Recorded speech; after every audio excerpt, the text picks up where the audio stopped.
We cannot see ourselves.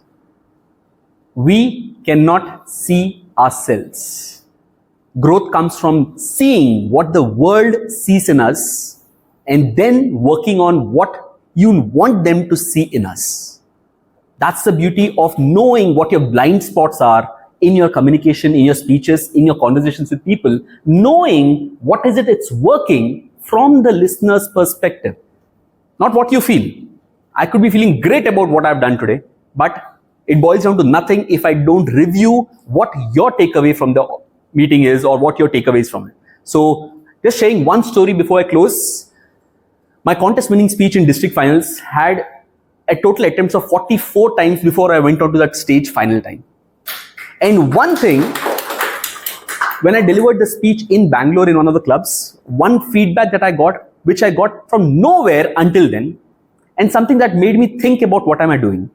In general, I have a very jovial nature of smiling, and that natural smile is there always on my face. But I did not realize that's a curse in my speech. Remember the story that I told you about my dad in ICU? I was shattered and numb. What do you feel? What do you see?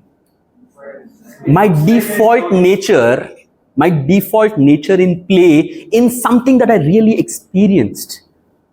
But I did not know this blind spot of mine until somebody told me this. 42 times, nobody even mentioned about how my default nature of that natural smile there on my face is taking away the credibility of that story which is there.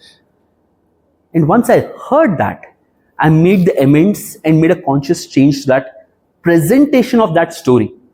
So the question is, if you don't listen to what the world is seeing when they talk to you,